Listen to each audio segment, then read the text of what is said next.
भारत की अर्थव्यवस्था बहुत तेजी से ग्रो कर रही है। इनफैक्ट अब हमारी नजरें तीसरे पायदान पर हैं और बहुत सारे जानकार मानते हैं कि इसका एक बहुत बड़ा कारण है इंडिया का फाइनेंशियल सेक्टर, और इस सेक्टर को आगे भी यही रोल प्ले करना है।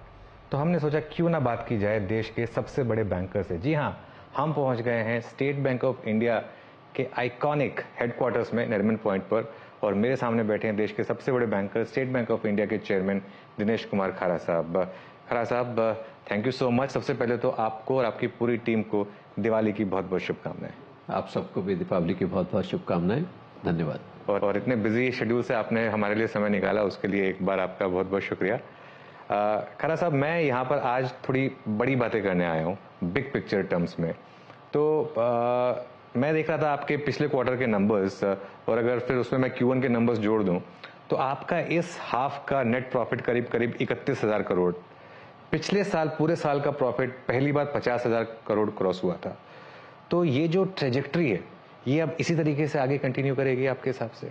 मैं आशा करता हूं कि हम इस ट्रेजेक्ट्री को मेंटेन कर पाएंगे। उसका कारण यह है कि जिस तरह की ग्रोथ अपॉर्चुनिटीज़ दिखाई दे रही हैं और उनके चलते हम लोगों का इंटरेस्ट इनकम काफ़ी अच्छा होने की आशा है। एक ही सबसे बड़ी चीज़ है कि हमें इंश्योर करने की एसेट क्वालिटी सबसे बढ़िया रहे, जो कि हम लोगों ने गत वर्षों में डेमोन्स्ट्रेट किया भी है। और हम लोगों ने जैसे हमारा नेट एनपीए जो है it is much less than 1%, और हमारा क्रेडिट कॉस्ट जो है it has come at a very very low level. तो ये एक और ग्रॉस एनपीए भी जो है 2.5% के करीब है। तो उसके चलते जो है मेरे को पूरी आशा है कि हम इस ट्रैजेक्टरी को मेंटेन कर पाएंगे, क्योंकि आने वाले दिनों में जैसे हम लोगों ने अपना अंडरराइटिंग के स्टैंडर्ड्स को स्ट्रेंथन किया है और उसके साथ साथ कंट्रोल एंड फॉलोअप के ऊपर पूरा ध्यान है हमारा, उसके चलते SMA1, SMA0, SMA1, SMA2 भी काफ़ी हद तक कंट्रोल में हैं और स्लिपेजेस रेशो काफ़ी हद तक जो है कंट्रोल हो गई हैं। तो इस तरह की ट्रैजेक्टरी को मेंटेन करने के लिए काफ़ी ऑर्गेनाइजेशनल लेवल पर काफ़ी एफर्ट्स किए गए हैं, और इसी कारण से मेरे को लगता है कि हम शायद इस तरह की परफॉर्मेंस को बरकरार रख पाएंगे। मैं कुछ नंबर्स लेकर आया था सर। PSU बैंकों में बहुत बड़ी रैली हुई है, आपने देखा भी होगा। FY15 से FY20 में पूरे सेक्टर का प्री प्रोविजनिंग ऑपरेटिंग प्रॉफिट था 8.4 लाख करोड़, जिसमें प्रोविजनिंग हो जाती थी 10 लाख करोड़ से ऊपर की, और नेट लॉस था। उसके बाद FY21 और FY22 में सिर्फ 2 साल में ये 6.4 लाख का प्री प्रोविजनिंग ऑपरेटिंग प्रॉफिट था, उसके सामने 2 लाख करोड़ का पैट। और FY23 उससे ही बेटर रहा, और FY24 का फर्स्ट हाफ काफी बेटर रहा है। PSU बैंकों में क्या पूरी तरीके से क्लीन अप हो चुका है, और क्या यहाँ से अब आपको लगता है कि वो जो एक एसेट क्वालिटी का एक जो जिन था वो वापस शायद ना आए? ये एक वास्तविकता है कि सभी PSU बैंक्स ने अपना जो क्रेडिट रिव्यू है उसके ऊपर काफ़ी फोकस किया है। गत 3 वर्षों में काफ़ी हद तक उसमें सुधार लाया गया है, और इसी कारण से जो आपने अभी नंबर आपने शेयर किए, जबकि जो कि मैं नॉर्मली कंपेयर करता हूँ कि net profit to operating profit ratio, तो वो एक हम लोग आपस इंटरनली हम लोग एक ये नंबर मॉनिटर करते हैं, net profit to operating profit ratio. और वो हम देख रहे हैं कि पिछले कुछ वर्षों में हमारा net profit to operating profit ratio जो है बाकी बैंकों से कहीं बेहतर है। तो इस कारण से जो है ये this is nothing but a reflection कि आप प्रोविज़न कितना कर रहे हैं, और प्रोविज़न की जो रिक्वायरमेंट है, एक तो जो कि एसेट क्वालिटी अच्छी होने के कारण, और दूसरा ये है कि जो उसका टाइमिंग इश्यूज हैं, जो कि एजिंग प्रोविज़न हमें करना पड़ता था, वो सब भी नहीं रहे हैं, और प्रोविज़न कवरेज रेशो काफ़ी अच्छा हो चुका है सभी बैंकों का। तो इस कारण से जो है अभी प्रोविजंस कहीं कम हो गए, और आने वाले दिनों में मेरा ये मानना है कि शायद ये net operating ratio two operating profit ratio और भी अधिक इम्प्रूव कर जाएगी। बिल्कुल, मैं इनफैक्ट देख रहा था आपका प्रोविजन कवरेज रेशियो अब काफी इम्प्रूव हो चुका है, और क्वार्टर आफ्टर क्वार्टर ये जो नंबर है ये लगातार आपका बढ़ रहा है, और अब 76% पर हम आ गए हैं यहाँ पर। जी, अगर हम औका को इग्नोर करते हैं, अदरवाइज हम जो है 91% का प्रोविजन कवरेज रेशियो है। और कॉर्पोरेट बुक हमारी तकरीबन 99%, 99.5% तक हमने प्रोवाइड फॉर कर दिया गया। इनफैक्ट सर, मैं आपका NPS देख रहा था। Q2 FY22 में ग्रॉस NPA 4.9% था और नेट NPA 1.5% था। वो क्वार्टर आफ्टर क्वार्टर 4.9 से 4.5, 4.0, 3.9, करते करते अब हम 2.6% पर आ गए और नेट एनपीए में हम उस नंबर पर 0.6% पर आए। तो अब ये क्या एक प्लेटू होगा यहाँ पर, क्योंकि यहाँ से एक कहते हैं ना कि you victim of your own success, अब यहाँ से क्या है मतलब और इम्प्रूवमेंट का तो गुंजाइश थोड़ी कम हो जाएगी। उसमें इसको इस कॉन्टेक्स्ट में देखना रहेगा कि थोड़ा इकोसिस्टम में जो सुधार हुआ है in terms of IBC code आने के कारण, और दूसरा जो कॉर्पोरेट्स का लीवरेज बहुत कम हो गया है। Corporates are very mindful while they are raising any loan. तो इस कारण से जो है एक तो कॉर्पोरेट्स का जो बिहेवियर है वो कहीं अच्छा है, और जहाँ तक बैंक्स का जो है रिस्क का अंडरस्टैंडिंग है और रिस्क मैनेजमेंट है वो काफ़ी हद तक उसमें इम्प्रूवमेंट हुई है। तो इस कारण से मेरा को ये लगता है कि शायद हमारी तरफ से कोशिश ये होगी कि शायद हम अगर इसको और भी कम कर पाएँ। और चूँकि हमारा जो रिटेल बुक है वो तकरीबन हमारा 12 लाख करोड़ तकरीबन जो है 1/3 बुक हमारा रिटेल बुक है, जो कि उसमें रिटेल में जो है हम इसमें एग्रीकल्चर और एमएसएमई को नहीं ऐड कर रहे हैं, वो ही तकरीबन 12 लाख करोड़ है। अगर हम एमएसएमई और एग्रीकल्चर को भी ऐड कर लेते हैं तो वो तकरीबन हो जाएगा और 18 से 19 लाख करोड़ तक का जो है वो बुक हो जाएगा। लेकिन रिटेल में 12 लाख करोड़ का जो बुक है उसमें ग्रॉस एनपीए हमारा है 0.70। तो 0.70 ग्रॉस एनपीए का मतलब ये हो गया कि ये पूरा पोर्टफोलियो का ये एनपीए है। बिल्कुल। तो जो कि एक काफ़ी अच्छी क्वालिटी हम लोगों ने मेंटेन की है। उसको मेंटेन करने का कारण ये है कि हमारे जो अंडरराइटिंग स्टैंडर्ड्स हैं, जो कि हम एनएमआई ईएमआई रेशो को हम देखते हैं, जो कि हम जो है एसेट कवरेज देखते हैं उसमें, तो वो हमने काफ़ी स्ट्रीमलाइन कर दिया, और साथ ही साथ लोन मैनेजमेंट सिस्टम ऐसे बना दिए गए हैं जिसमें कि डिस्कशन का कोई स्कोप नहीं रहता है। तो इस तरह से वो अंडरराइटिंग प्रैक्टिस जो है बहुत टाइटन कर दी गई है, और उसके चलते जो है हमारी क्वालिटी भी अच्छी हमें दिखाई दे रही है।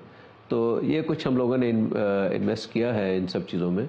आशा करता हूँ कि हम इसको मेंटेन कर पाएंगे और कुछ हद तक कम भी करने में सफल रहेंगे। तो इसमें खरा साहब कुछ एक हद तक क्या आप ये बोलेंगे कि इसमें एक कंट्री का भी रिफ्लेक्शन है? मतलब एक तो ऑब्वियसली बैंकों का है, आप पीएसयू बैंकों का एक जिस तरीके से एक कंट्री में एक डिसिप्लिन आ रहा है लोन्स को लेकर, उसको रीपे करने को लेकर, कोविड के बाद जो एक समय एक रिस्क लग रहा था कि शायद बैंकिंग सिस्टम में बहुत ज़्यादा प्रॉब्लम आएगी, क्या एक तरीके से वो एक गया एक फियर जो था? क्योंकि इकोसिस्टम जितना स्ट्रेंथन किया गया है इस दौरान, और साथ ही साथ बोरोअर्स के लेवल पर भी काफ़ी जो है डिसिप्लिन हो गया।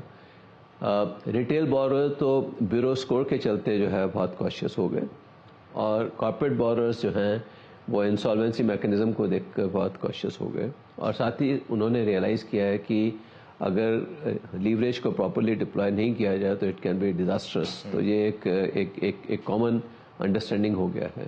तो इस कारण से जो है इकोसिस्टम का बहुत बड़ा कंट्रीब्यूशन रहा है। बिल्कुल सर, आपकी लोन ग्रोथ देख रहा था मैं, लगातार पिछले 6 क्वार्टर से डबल डिजिट में और हाई टीन्स में भी है एक्चुअली। सिर्फ इस क्वार्टर में थोड़ा 13.3 रहा, अदरवाइज 15, 17, 18, 20%। अब क्योंकि बेस इफेक्ट कैचअप करेगा, यहाँ से लोन ग्रोथ किस तरीके की एक्सपेक्ट करें?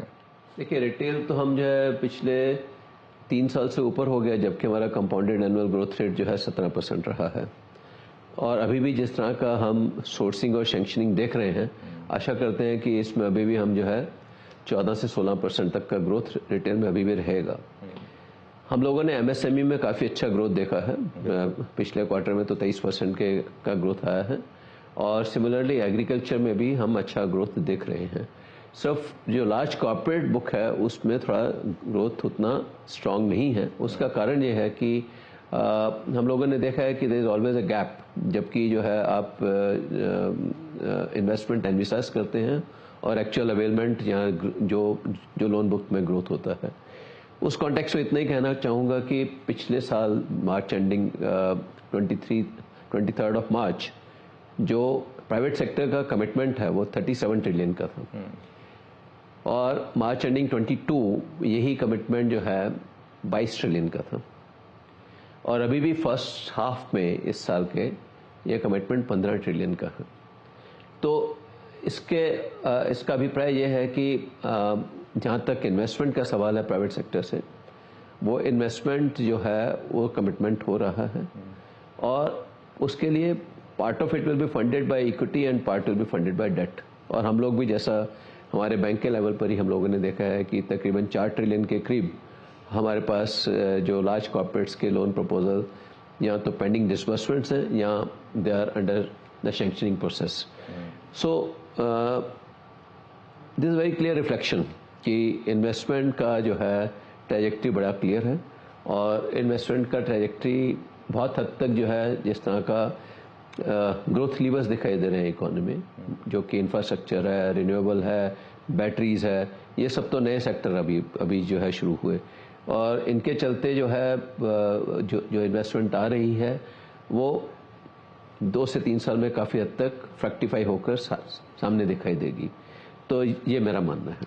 ओके, तो खरा साहब एक चीज मैं आपसे पूछूंगा, फिर इतनी शानदार आपकी लोन ग्रोथ डबल डिजिट में, आपकी एनआईआई ग्रोथ शानदार रही है इतनी, आपका ग्रॉस एनपीए जो है वो ऑलमोस्ट प्राइवेट सेक्टर बैंक के लेवल पर आ गया है, नेट एनपीए उस लेवल पर आ गया है, आपकी रिटर्न ऑन इक्विटी कंसिस्टेंटली 20% पर रही है, तो आपको लगता है कि मार्केट आपके साथ थोड़ा अनचैरिटेबल है, आपको प्राइवेट बैंक का वैल्यूएशन मिलना चाहिए? ये कुछ ऐसे मिथ्स मार्केट में रहते हैं कि पब्लिक सेक्टर एंटिटी है, ये सस्टेनेबल रहेगा नहीं रहेगा, लेकिन हम लोगों ने पिछले कई क्वार्टर से हमने लगातार बहुत अच्छे रिजल्ट्स दिए हैं। मेरा मानना है कि मार्केट इस फैक्ट को रियलाइज करेगी और शायद हम लोगों को, हमारे स्टॉक को रिवार्ड करेगी। बिल्कुल, क्योंकि और एक चीज़ है, मैं अपने पर्सनल एक्सपीरियंस से बता रहा हूँ, मैं ये बहुत आई थिंक 3 या 4 साल पहले की बात है, तब मैंने पहली बार नोटिस की थी जब मैं फिनिक्स मिल्स में मैंने एसबीआई की जो एक लेटेस्ट न्यू एज ब्रांच है उसमें मैंने कदम रखा था, वो एट पार है किसी भी मतलब बेस्ट प्राइवेट सेक्टर बैंक में, तो उसमें आपने काफ़ी काम किया उस स्पेस में। हम लोगों ने कैपेसिटी बिल्डिंग में काफ़ी काम किया, एम्बियंस पर बहुत काम किया है, और मैं इस हद तक कहूँगा कि जहाँ तक कैपेसिटी बिल्डिंग का सवाल है, शायद प्रोफेशनल बैंकर्स जो हम ट्रेन कर पा रहे हैं बाकी बैंक्स नहीं ट्रेन कर पाते, और उसके लिए हम लोगों ने काफ़ी अच्छा इन्वेस्टमेंट किया है। एपेक्स लेवल ट्रेनिंग इंस्टीट्यूट है हमारे यहाँ पर 6, जिसमें कि जो है सब्जेक्ट स्पेशलिस्ट जो रहते हैं और वो उसमें ट्रेनिंग इम्पार्ट करते हैं, और उसको डिसेमिनेट करने के लिए हम लोगों के पास more than 50 institutes are there across the country. और इसके अलावा हमने टेक्नोलॉजी को काफ़ी लीवरेज किया है for providing the training inputs to the staff. तो उस तरह से मेरा हमेशा से मानना रहा है कि बैंकिंग सेक्टर एक सर्विस सेक्टर से हटकर अब नॉलेज सेक्टर की तरफ बढ़ रहा है। तो नॉलेज सेक्टर में जब तक हमारे एम्प्लॉइज़ अपना नॉलेज अच्छा नहीं होगा तो they will not be in a position to deliver value to the customer. तो ये एक हम लोगों ने फिलॉसफी चेंज किया है कि सर्विस तो कस्टमर एक्सपीरियंस हमें इम्प्रूव करना ही करना है, लेकिन हमें साथ ही साथ अपने कस्टमर के लिए वैल्यू क्रिएट करनी है। बिल्कुल, ये आपने जो एक बातें कही, इससे मैं एक चीज़ और पूछना चाह रहा था आपसे। एक इंडिया में ट्रेंड रहा था, एक और रीज़न था जो प्राइवेट बैंक्स री रेट हुए थे, कि एक लगातार प्राइवेट बैंक्स मार्केट शेयर ले रहे थे पीएसयू बैंकों से। क्या एक स्टेज पे आएंगे हम, आप ऑब्वियसली एसबीआई की अगर बात करें तो, कि एसबीआई ना सिर्फ अपना मार्केट शेयर प्रोटेक्ट करेगा बल्कि और मार्केट शेयर गार्नर करेगा, ऐसी स्टेज में आएंगे क्या आपके साथ? हम लोगों का मार्केट शेयर इम्प्रूव हुआ है पिछले गत वर्षों में भी, आने वाले दिनों में भी। जो हम टेक्नोलॉजी में इन्वेस्ट कर रहे हैं, जो हम नॉलेज में इन्वेस्ट कर रहे हैं अपने एम्प्लॉयज़ की, और जो हम एक एफर्ट है कि हम अपने प्रोडक्ट्स के में अपने कस्टमर्स के लिए वी शुड बी हेड, और हम उनको जो है जो भी उनकी फाइनेंशियल रिक्वायरमेंट है वो सब हम मीट आउट कर पाएँ, जिसमें कि हम अपनी सब्सिडीज़ के प्रोडक्ट भी हम उनको ऑफर कर पाएँ। तो मेरा ये मानना है कि हम मार्केट शेयर काफ़ी हद तक और भी अधिक इम्प्रूव करने की स्थिति में रहेंगे। देश में इस समय केपेक्स को लेकर आपका क्या व्यू है? क्या हम एक फुल फ्लेज्ड केपेक्स साइकिल के रिवाइवल की तरफ हैं इस समय, और आपका क्या व्यू है? मेरा ये मानना है कि हम full flash capital cycle revival की तरफ बढ़ रहे हैं, और जैसा मैंने कहा कि सबसे इम्पॉर्टेंट चीज़ जो है इंफ्रास्ट्रक्चर के ऊपर जो हमारा स्पेशल फोकस है, और साथ ही साथ रिन्यूएबल एनर्जी पर जो फोकस है, बैटरीज, ईवीज, बैटरी स्टोरेज, ये सब जो एक नया ग्रोथ लीवर इकोनॉमी में अवेलेबल है, इसके चलते मेरा ये मानना है कि हम अपने जो है कैपिटल साइकिल रिवाइवल की तरफ ही आगे बढ़ रहे हैं। और साथ ही साथ इन सब के चलते जो कोर सेक्टर है वो तो एज इट इज़ ग्रो कर ही रहा है। तो ये एक बहुत बड़ा पॉजिटिव इंडिकेशन है। और इंडियन इकोनॉमी जो है बहुत हद तक जो है डोमेस्टिक डिमांड के ऊपर डिपेंड करती है। तो इसलिए इंटरनेशनल जो टर्बुलेंस दिखाई दे रहा है उसका इतना अधिक इम्पैक्ट नहीं आता है हमारे यहाँ पर। ये एक हमारे लिए पॉजिटिव है। सर, आपके नंबर्स में कंप्लेन करने के लिए कुछ नहीं है, लेकिन एक चीज़ जो मार्केट ने पकड़ ली है पिछले 2 क्वार्टर में, वो है नेट इंटरेस्ट मार्जिन। कि नेट इंटरेस्ट मार्जिन जो आपका 2 क्वार्टर पहले था, जो एक ऑलमोस्ट पीक मार्जिन था, कि क्या वो वाकई में पीक था? उसके बाद हालांकि इस क्वार्टर में आपका क्वार्टर ऑन क्वार्टर मार्जिन थोड़ा सा अरेस्ट हुआ है, जो पिछले क्वार्टर ज़्यादा डिक्लाइन था उसके मुकाबले, लेकिन यहाँ पर अब मार्जिन को लेकर क्या आउटलुक है? मेरी आशा है कि हम लोग इस लेवल पर जो इस क्वार्टर में हमने निम दिया है, हम लोग उसी के आसपास रहेंगे। और उसका कारण ये है कि जहाँ तक डिपॉजिट का में इंटरेस्ट रेट बढ़ाने का सवाल है, वो हम लोगों ने ऑलरेडी बढ़ा चुके हैं और उसका जो इम्पैक्ट है वो हद तक हम एब्जॉर्व कर चुके हैं और इसमें अब उसका कोई ज़्यादा इम्पैक्ट नहीं आने वाला है।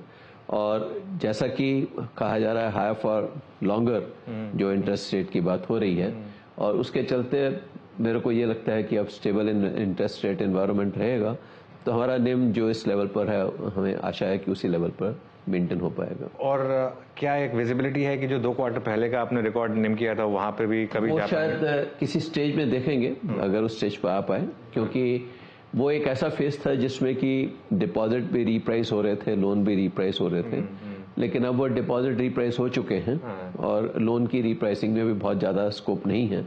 और वैसे भी हम लोग हमेशा एक चीज़ ध्यान में रखते हैं कि लोन का इंटरेस्ट रेट अफोर्डेबल ही रहना चाहिए। बिल्कुल, क्योंकि वो एक तो इकोनॉमी की ग्रोथ में पूरा सपोर्ट करता है और दूसरा जो है कस्टमर को पिंच नहीं करता।